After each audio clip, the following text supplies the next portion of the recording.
On doit sensibiliser les jeunes le plus tôt possible à ne pas faire n'importe quoi. Vous êtes prêts à en découvrir plus sur l'évolution de la cybersécurité? Moi aussi. Alors, on accueille bientôt nos 2 intervenants. Prenez un petit plaid, une petite boisson chaude et un petit donut. Générique. Abordons à présent la question du numérique qui prend toujours plus de place dans nos vies. Plusieurs secteurs sont en pleine mutation.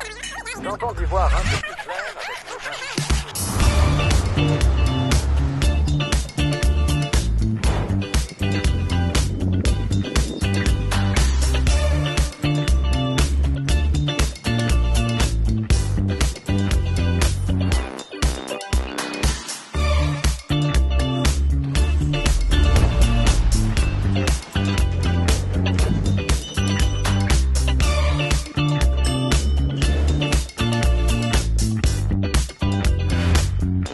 Aujourd'hui, sur Commando, on va parler cybersécurité.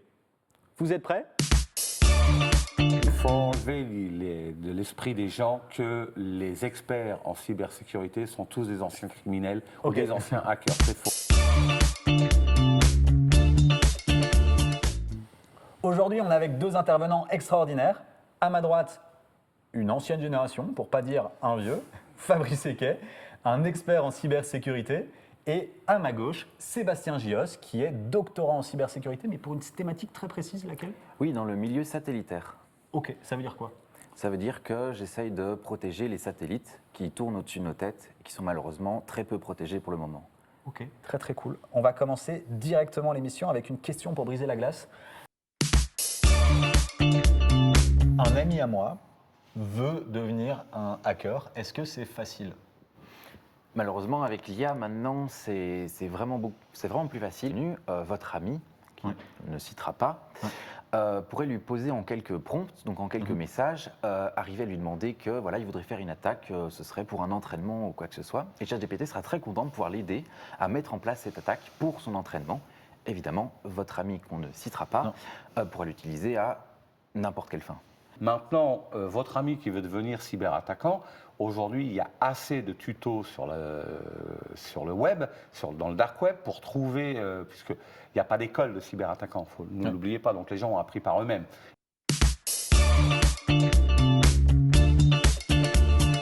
C'est quoi la cybersécurité?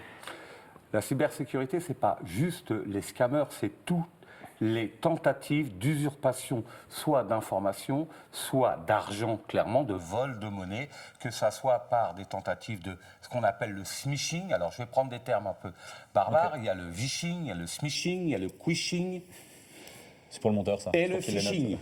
Tous ces termes, aujourd'hui, on retrouve un mot qui rappelle le phishing, c'est-à-dire aller prendre de l'information. Et une des dernières arnaques est de la cybercriminalité, et je vais vous la donner, puisqu'en Belgique, on roule beaucoup à l'électrique. Ouais. Et bien, sur les bornes de recharge, aujourd'hui, on a tendance à aller scanner un QR code pour charger sa voiture. Ouais. Eh bien, les hackers ont remplacé ces QR codes par d'autres QR codes qu'ils ont collés avec des autocollants. Et simplement, la transaction, tu ne vas pas payer le fournisseur de l'énergie, tu vas aller payer un compte quelque part ailleurs, tu vas alimenter le compte d'un hacker. Et aujourd'hui, je pourrais donner un conseil, avant de charger votre voiture et de scanner le QR code, grattez un petit peu. Mais moi, ça m'est arrivé sur une borne de recharge. Bon, malheureusement pour lui, j'avais pas d'argent sur mon compte. Ça m'est arrivé pour payer un emplacement de parking. Ouais. Et je me suis tapé une amende du coup et on m'a débité, il n'y avait pas plus que 50 € sur mon compte, donc ça n'a pas été beaucoup plus loin. Mais en plus, moi j'ai été porté plainte, mais ça, pour 50 €, même 200, 300, ça coûte plus cher et va t'en trouver d'où ça sort. Et ils l'avaient fait en plus de manière, ils avaient d'abord pris 2 €. Ouais, c'est ce qu'il faut. Puis 2 €, puis après ils ont essayé d'aller voir plus C'est ce loin, et qu'ils 2 font €, ils généralement. n'ont jamais été beaucoup plus loin que 50 €. Mais pour tout simplement, parce que jusqu'à 50 €, les alertes ne se déclenchent pas dans les banques. C'est qui les personnes les plus vulnérables à des cyberattaques? Je dirais ceux qui passent pas beaucoup de temps sur Internet. Peut-être que c'est des gens qui n'ont pas l'habitude d'utiliser un téléphone ou un ordinateur. Les vieux. Par exemple, Ok. les personnes les plus âgées. Les vieux, plus vieux. Encore plus vieux, qui n'ont pas l'habitude et pourront typiquement se faire avoir par ce genre de système, ne pensant même pas que ça pourrait être une arnaque. Et donc ils vont tomber dans le panneau, donner leur mot de passe, donner leurs informations. Oui, ça arrive très souvent. C'est quoi le cas le plus courant? Il y a des statistiques là-dessus sur c'est quoi le cas le plus courant? Tout dépend des périodes, tout dépend des pays. Alors là, on vient de sortir de la période des fêtes. Donc les grosses arnaques qu'on a vues principalement, c'est les mails d'Amazon, les mails de DHL. Votre colis va avoir du retard, cliquez sur le lien, c'est cela, ou payer un supplément. Donc là, au moment des fêtes, il y en a beaucoup. En septembre, à la rentrée des vacances, il y a toujours une vague d'attaques par mail d'amendes routières en France. Pour les Belges qui ont été en vacances en France, ils disent, tiens, surtout que maintenant, il y a les systèmes de péage où il n'y a plus de péage. Il faut payer par après, c'est ça. directement en ligne, donc on se fait avoir. Là, on parle pour les petits consommateurs, etc. Mais il y a la cybersécurité. Par exemple, toi, avec ta formation, ça touche aussi les entreprises, le gouvernement. Est-ce que à ce moment-là, ils sont tout aussi vulnérables ou pas?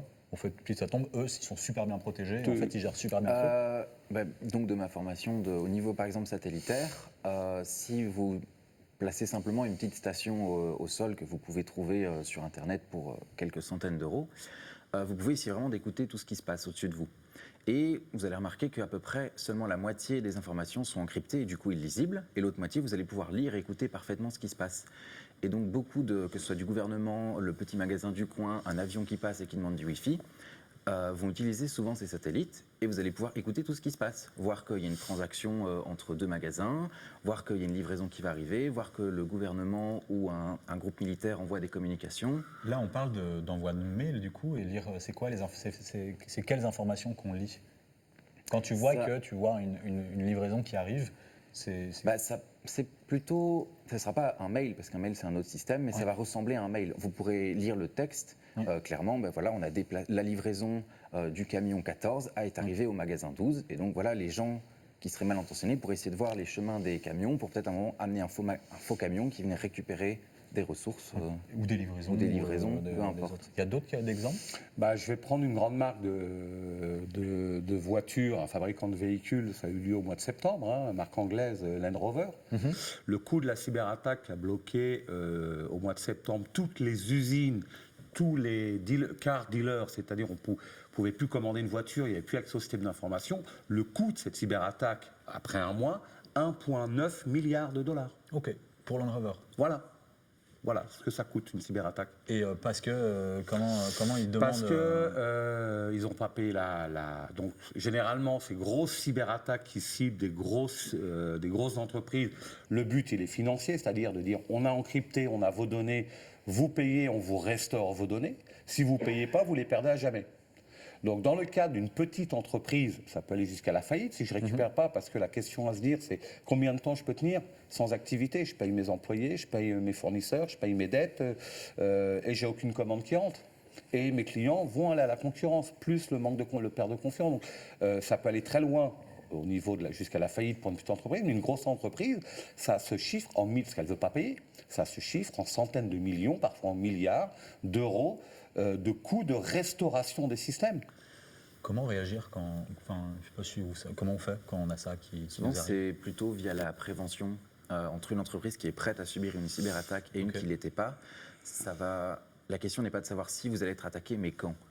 Et du coup, en étant préparé, au lieu de perdre des semaines et peut-être arriver à la faillite en perdant des millions, en étant prêt, en ayant une équipe prête, des autorisations où il ne faut pas remonter plus haut pour faire certaines actions, ça ne durera que quelques jours et les dégâts seront minimisés. En fait, quand on est attaqué, c'est déjà trop tard. Ouais. Généralement, la question, c'est pas... je vais rebondir sur ce que tu as dit. C'est pas de savoir est-ce que je suis une cible, ni quand. C'est est-ce que je suis prêt à restaurer mon activité en cas de cyberattaque. La question, elle est là. Est-ce que je suis prêt? Voilà. Et tout seul, je ne peux pas. Il faut me faire aider. Il y a des spécialistes, il y a des sociétés spécialisées pour ça. Moi, je l'ai déjà dit dans différentes interviews. Si j'ai un problème de plomberie, j'appelle le plombier. Je ne vais pas commencer à aller sous mon lavabo et essayer de bricoler. J'y connais rien. Pour des PME qui sont aujourd'hui déjà presque dépassées par l'évolution, la communication sur les réseaux, etc., comment ils font au day-to-day pour pouvoir faire de la prévention? Est-ce qu'il y a des formations pour ça? Est-ce qu'il y a comment ça se passe? Il y a des formations, il faut sensibiliser. Pour moi, la sensibilisation est un point important. Il faut sensibiliser le personnel. Il faut sensibiliser l'ensemble des collaborateurs, la chaîne d'approvisionnement, les fournisseurs, les partenaires externes, les sensibiliser à une résilience, c'est-à-dire par exemple, c'est quoi, leur expliquer ce que c'est le risque d'une cyberattaque, leur apprendre les bons usages. La gestion des mots de passe, par exemple, pas utiliser toujours le même mot de passe, pas mettre 1, 2, 3, 4, ne pas mettre une clé USB dans un PC, une clé USB que j'ai trouvée sur le parking, par exemple. Donc la sensibilisation va permettre déjà de réduire nettement, on peut même dire jusqu'à 60% les risques cyber, parce qu'une personne avertie en vaut 2 déjà. Donc à partir du moment où je connais les risques, automatiquement, j'ai plus attentif. Je vais rebondir sur un petit détail qui J'adore la rebondir, c'est sensibilisation, évidemment, c'est la première chose et c'est très important. Et aussi, en fait, tu as dit les fournisseurs qui, on a vu depuis quelques années, c'est maintenant les nouvelles cibles. Parce que du coup, les plus grosses entreprises, elles se protègent bien, elles se préparent bien. Et donc, prenons une entreprise de voiture, elle va devoir recevoir à un moment les matériaux à assembler. Et du coup, les hackers vont attaquer ces plus petites entreprises qui sont peut-être des PME ou sont en tout cas beaucoup moins protégées. Mais du coup, la grosse entreprise qui, elle, est prête à être protégée, si elle ne reçoit pas ces matériaux, elle est quand même bloquée. Et donc, la sensibilisation, ce n'est pas que l'entreprise finale, mais c'est toute la chaîne de production. Et l'attaque dont tu viens de parler, c'est ce qu'on appelle les attaques par rebond, justement. Puisqu'on va utiliser une faille dans un système d'un fournisseur pour attaquer le plus gros poisson, la cible prime, par exemple. Et c'est ce qui s'est passé en France il y a quelques années, quand les données médicales du centre Amélie, qui est le centre de la Caisse d'assurance maladie française, s'est fait hacker, où il y a eu des données de plusieurs centaines de millions de Français qui sont trouvées dans la nature. Les données médicales, parce que les données qu'on vole, faut pas se leurrer, ça a une valeur, ça se revend, les données médicales. Les données financières, les données d'adresse de personnes, ça se revend, ça se monnaie. Donc, et comment les hackers sont rentrés? De manière tout à fait légitime, ils ont hacké les mots de passe de certains pharmaciens et de médecins. Donc ils sont rentrés dans le système, Amélie c'est le nom du système, de manière tout à fait légitime, parce qu'ils ont utilisé une faille d'une tierce personne, enfin de plusieurs. Notamment parce que les pharmaciens n'avaient pas sécurisé, ou les médecins, suffisamment leur mot de passe. Et ils avaient réussi à trouver certains mots de passe, ils sont rentrés comme ça dans le système. Puis là, c'est open bar. À chaque fois qu'on accède des cookies. Rien à voir Alors, les cookies, c'est encore une autre histoire. Et là, il y a des réglementations européennes. Il y a le GDPR qui est rentré là-dessus.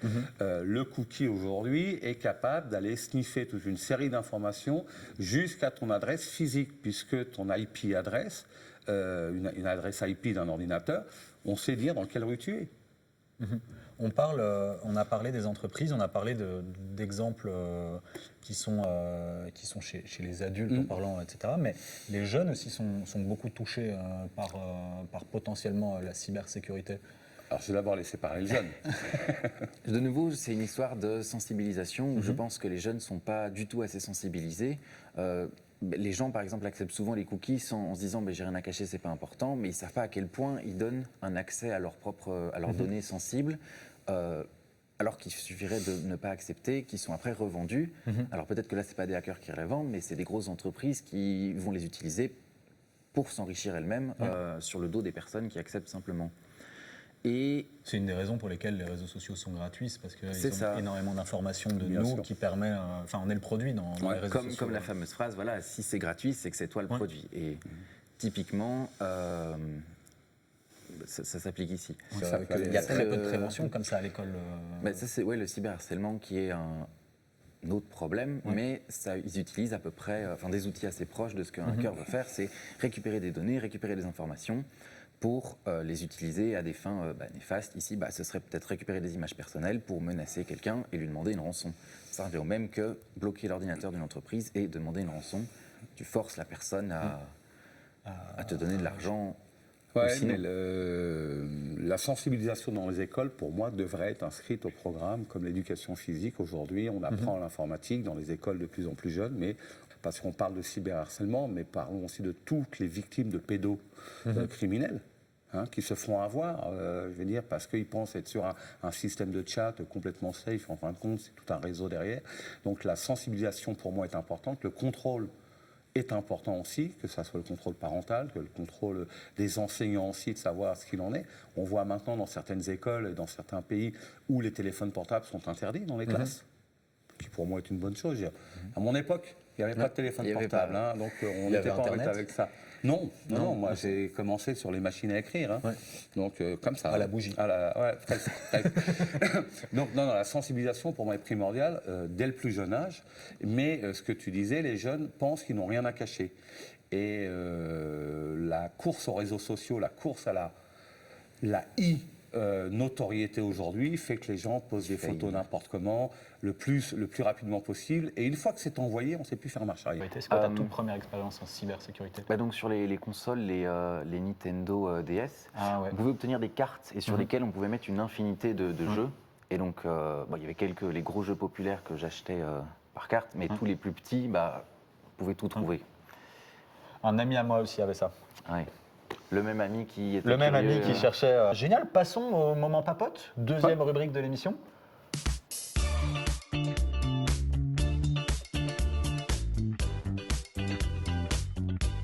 Ton papote, c'est quoi? C'est un petit bol de fortune. Généralement, on va le chercher à la cafétéria du studio. Et on a plein de questions dedans. On va piocher, chacun son tour, et répondre à la question. Honneur à toi. Hop. Alors, l'accessoire que vous trouvez indispensable dans votre métier. Eh bien, comme dans beaucoup de métiers modernes, surtout en cybersécurité, ça va être mon ordinateur. Ok. Étant, je dois aller lire des articles, je dois pouvoir peut-être écrire des petits codes, écrire des petits programmes. Sans mon ordinateur, en effet, je ne pourrais pas faire grand-chose.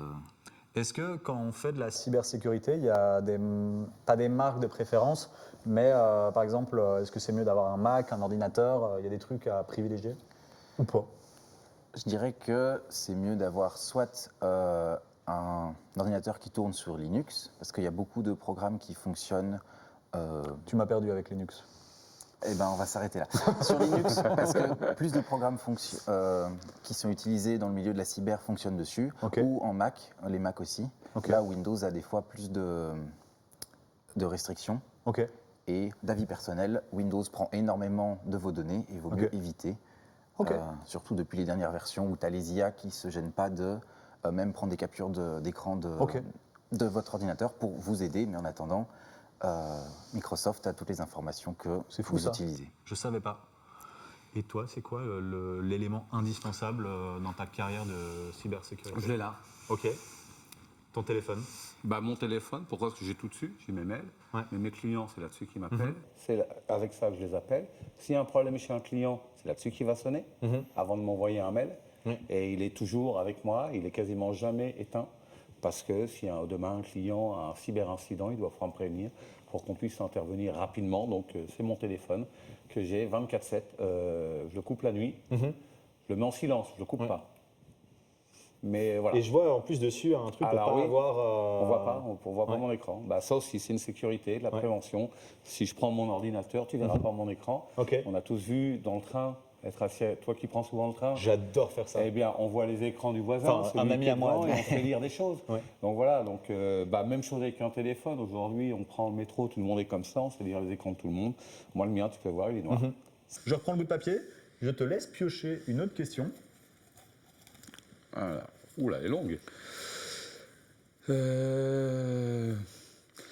Est-ce que vous êtes plongé dans le virtuel et le numérique ou est-ce que vous cherchez à vous déconnecter? Il manque pas quelque chose dans la question? Mais on va la refaire. Moi, vous travaillez énormément sur les écrans. Elle est où la part de réalité et de virtuel? Alors, pour moi, important, je suis toujours derrière un écran. Alors, arrivé une certaine heure, il n'y a plus d'écran chez moi, déjà, le soir. Et le soir, c'est un livre avant de dormir. Il y a rarement la télé. C'est vrai, ça? Ah oui, c'est vrai. Ah oui, non. Moi, parce que moi, je dis la même chose, mais... Non, moi, je lis. Tous les soirs, je lis. Il n'y a pas d'ordinateur, il n'y a pas de télé dans la chambre. Très peu la télé. Et c'est vrai que, malheureusement, et c'est un peu au détriment de notre profession, c'est que j'ai de moins en moins envie d'aller pour des raisons privées sur un écran, parce que j'y suis toute la journée. Donc, pour booker les vacances, pour regarder un reportage sur une destination ou autre, je suis déjà toute la journée. Donc c'est vrai que faire la part des choses n'est pas évident, parce qu'on est tout le temps sur ordinateur. Et moi, je suis beaucoup sur ordinateur, mais je suis aussi très bavard et beaucoup au téléphone. Donc le téléphone, c'est vrai qu'arrivé à la maison, ma femme me dit tu le poses et tu décroches plus. Ok. Et il y a un truc qui te permet de déconnecter comme ça du virtuel? Ouais, le sport. Ok. Le sport, donc je vais aller faire du VTT, Ok. je vais aller pêcher, par exemple, où je suis tout seul dans la nature, aller ramasser mes champignons. T'as une promener mon page aussi chien. de pêche, j'ai vu. Ah oui, j'ai 2 pages YouTube. Ouais, j'ai une page YouTube sur la pêche à la mouche, en effet, Ok. tu l'as vu, et j'ai une page aussi YouTube professionnelle sur la cybersécurité où je donne quelques tips sur la cybersécurité. Voilà, mais la nature. Et Pour toi, déconnecter. comment ça marche la déconnexion? Bah, souvent, Enfin, est-ce que j'essaye. tu déconnectes? Bah, après le boulot, je vais aller voir des amis, que ce soit dans un bar ou chez l'un et l'autre. Ici, sur Louvain-la-Neuve, en plus, c'est une zone piétonnière qui plein de gens habitent à 5 minutes à pied. Mais sinon, je suis quand même souvent aussi sur mon PC, mais j'essaye de garder une différence entre vie privée et professionnelle. Et quand, si j'utilise un PC, je ne vais pas l'utiliser au même endroit quand je travaille ou quand je suis en privé. Ok. Si je veux regarder un film ou quoi, je vais peut-être être sur une table. Ouais. Et quand je vais bosser, je serai à mon bureau. Même si je suis en télétravail, je serai à un autre endroit que ce soit. Comme ça. Autre question, je vais en piocher une aussi, comme ça, comme ça je participe. Alors, ma question est encore plus longue. Dans tous les métiers, il y a des points communs, que ce soit dans le numérique ou autre. Quel est pour vous l'élément fondamental dans chaque activité professionnelle?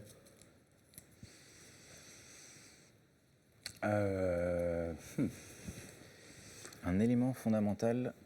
Moi, j'ai une réponse. Moi, je dirais je- toi aussi. Moi, j'ai la confiance. Ok, la confiance en soi ou la confiance dans ses La collaborateurs? confiance en soi, la confiance en ses collaborateurs, ses partenaires, la confiance, ce qu'on appelle, parce qu'en cybersécurité, le trust, ce qu'on appelle le trust, c'est chose d'hyper important, donc être sûr que je peux me reposer sur les bonnes personnes, les gens qui m'entourent. Ouais. C'est pour moi quelque chose qui... Et ça s'adresse dans tous les métiers, je pense, dans la vie privée aussi, dans notre cercle des amis. On a toujours dit, il vaut mieux avoir un bon avocat, un bon médecin et un bon notaire dans la vie. Les gens sur lesquels on peut compter. Professionnellement, c'est pareil. Je pense que d'avoir la confiance, c'est quelque chose de primordial pour moi. Je dirais la passion aussi. Mais bon, C'est- ça semble essentiel, mais il y a plein de gens qui parfois viennent chez moi en me disant et toi, tu as la passion. Je dis en vrai, la passion, ça se trouve parce que dans toutes les petites choses du quotidien, je remarque qu'on peut trouver de l'intérêt. Beaucoup de gens le voient que dans les loisirs, mais dans tout ce qu'on fait, il y a moyen d'y trouver du positif. Et que, en fait, du coup, c'est même plus que la passion, c'est la curiosité que d'apprendre, etc. Et toi? J'allais dire presque la même chose que Fabrice, mais en disant la communication, Ok. où ça se rapproche un peu de la confiance, mais être capable de bien communiquer un peu de tout, et ça aide beaucoup de choses, que ce soit pour avoir confiance en personne, bien poser des limites, bien poser des besoins. Toutes ces choses-là, via une bonne communication, ça se fait beaucoup plus naturellement. Ouais. Dernière question. Honneur. Hop là. J'ai encore plus long. Tartine. Alors, sujet tartine vitrine. Tartine, boulot pour gagner sa vie. Vitrine, boulot non rémunéré et qui met en avant son savoir-faire. Je vais mettre un contexte. Ah oui, parce que... Petite Un explication. jour, on m'a parlé de ça et ça m'a marqué énormément. C'est principalement dans certains métiers, il y a ce qu'on appelle ce qu'on avait appelé du tartine et du vitrine. Est-ce que vous voyez plus ou moins la différence? Absolument. Le vitrine, ça va être les projets qu'on va faire pour pouvoir se montrer, pour pouvoir communiquer, on va pas forcément gagner sa vie dessus, mais ça va être pertinent à réaliser parce que tartine, c'est clairement ce qui va permettre de gagner de l'argent et de pouvoir. Et je trouve que dans chaque métier, il y a un curseur, dans certains métiers beaucoup plus, il y a toujours une balance à trouver, etc. C'est quoi le rapport dans la cybersécurité? Est-ce que c'est un métier créatif, la cybersécurité, ou c'est au contraire, il n'y a pas forcément cette balance à avoir Si, c'est très créatif, puisque pour chaque attaque qui aussi sont créatifs, il faut trouver les défenses adaptées et pouvoir adapter, que ce soit un software ou la manière dont un système a été construit. Donc toute cette partie, ça va peut-être, si en tant que côté cyberdéfense, pouvoir adapter le système, etc. Mais tout ça, ça ne sera pas vu par les gens. Et du coup, ça, c'est plutôt la tartine, être capable d'être créatif, réfléchir à toutes les idées de comment améliorer un système, le rendre plus résilient. Et la vitrine, ça serait plutôt la partie où, si vous essayez de, peut-être sur les réseaux, essayer de se vendre, etc., mais vous n'allez pas montrer que je peux faire ça. Non, vous allez dire, je suis un expert, j'ai déjà Comment protégé... on fait justement pour se vendre en tant qu'expert? Peut-être que Fabrice... Alors, la tartine, c'est ce que je fais tous les jours, c'est le boulot. La vitrine, pour moi, c'est important parce que souvent, c'est dans des lieux d'échange. On échange avec nos pairs. je sais pas, on est très très nombreux à travailler dans la cybersécurité. Il y a des gens nettement plus calés que moi, des experts de renommée internationale. Donc il y a la discussion avec les gens, l'échange d'informations, tout ce qui peut être échangé, bien sûr, il y a des choses qu'on ne peut pas dire. De participer, d'enseigner aussi. Moi, par exemple, je soutiens une école des bachelors. Je suis président du jury de l'EFEC sur les bachelors en cybersécurité, où je fais passer les examens, où je note les examens. C'est de la vitrine, mais c'est aussi de l'apprentissage pour moi. Je découvre des jeunes étudiants qui, demain, vont être des collaborateurs. J'apprends une nouvelle expérience qui est dans l'enseignement, qui n'est pas trop mon job à la base. Participer ici avec vous, c'est aussi pouvoir échanger. On ne se connaissait pas, ben voilà, on se découvre. Pour moi, c'est hyper important, c'est les échanges que tu vas avoir dans ce côté vitrine. Puis bien sûr, la notoriété est là. Dès qu'il y a une interview, c'est toujours bon. Il y a les salons aussi pour ça. Je participe à beaucoup de salons, je donne des conférences. Ça permet aussi d'être connu, reconnu. Puis ça fait toujours plaisir quand quelqu'un appelle en disant tiens, on m'a conseillé de vous contacter pour ceci ou pour cela. Parce que, et d'être vu aussi, se montrer, parce qu'on oublie très souvent, parfois on se focus en voulant être un expert dans le domaine en tant que tel, mais en fait, en rencontrant et en posant des questions, il y a des personnes qui se sont déjà posées certaines questions et ça permet de collaborer. C'est un métier compétitif ou collaboratif? Les deux. Il y a énormément de compétition. On est de plus en plus nombreux à faire de la cybersécurité, puisque c'est quand même un boom, ce secteur-là. Donc, que ça soit du côté des éditeurs, que ça soit du côté des consultants, il y a des solutions en veux-tu, en voilà. Il y a de plus en plus de sociétés, il y a des très bons, il y a des moyens, il y a des charlots, comme dans tous les métiers. Il y a des gens qui surfent sur la vague, de l'opportunité de dire tiens, il y a du pognon à se faire parce que la cybercriminalité, ça marche. Mais donc, il y a une compétition qui est là. On ne peut pas tout gagner, mais il y a tellement à faire que je crois que tout le monde va y retrouver son compte de toute manière. Donc oui, il y a de la compétition, c'est clair, mais c'est bien aussi. Ça motive d'être en compétition. On les connaît, puis on se connaît, c'est un petit milieu, on se connaît tous. Aujourd'hui, sur un salon, je rencontre, je serre la main à tous mes concurrents, et on se connaît. Donc, puis parfois on travaille ensemble, parfois on est concurrents. Donc voilà, Ça doit être sport. Ça doit être chouette. Je vais rajouter un petit truc.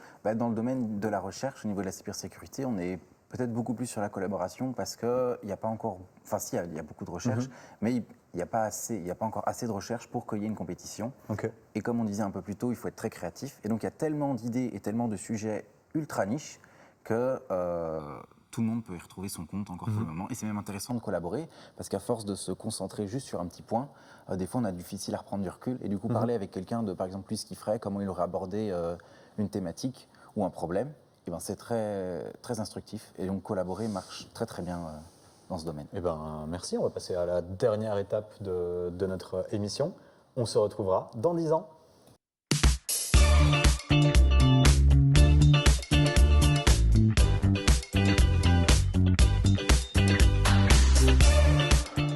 Nous voilà déjà dans le dernier chapitre de l'émission. On se retrouvera dans 10 ans.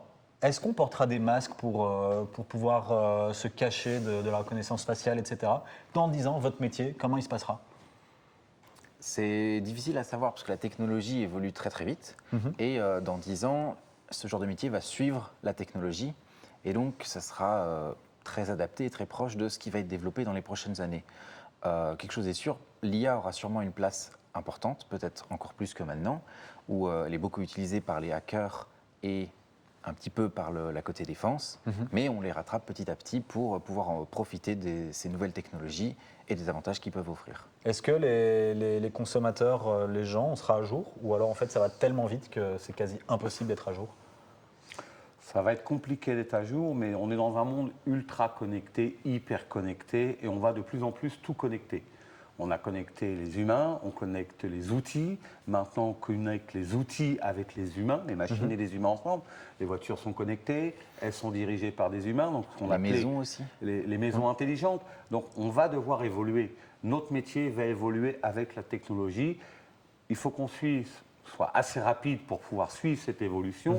Mais je pense qu'aujourd'hui, avec toutes les réglementations qui ont été mises en place, n'oublions pas que l'Europe et les États-Unis, enfin, principalement l'Europe, il y a des réglementations sur l'IA. Il y a l'IA Act qui est là, il y a le GDPR qui est arrivé en 2018 sur la protection des données privées, il y a la NIS 2 sur la cybersécurité. Enfin, il y a énormément de réglementations qui sont en place. Il va y en avoir d'autres qui permettent aussi de réguler, de freiner aussi un petit peu cette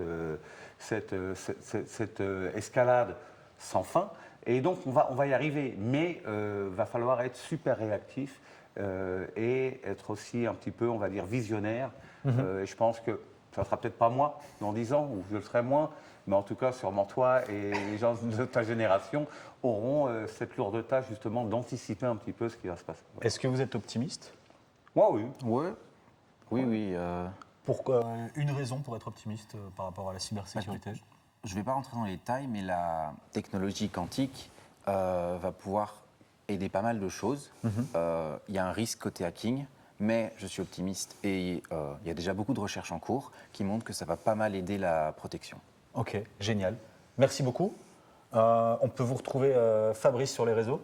Sur les réseaux, sur YouTube, sur LinkedIn, C'est sur quoi mon le site nom, web. Alors sur YouTube, j'ai une petite chaîne sans prétention qui s'appelle Les Minutes Cyber de Cyber Expert. Ok, génial. Des petites capsules de quelques minutes où je parle de cybersécurité, de sujets, de solutions destinées principalement aux entreprises. Mais je pense que le privé peut aussi apprendre sur la gestion des mots de passe, par exemple, ça peut être intéressant. Puis sur mon site web, bien sûr, et sur ma page LinkedIn de Cyber Expert.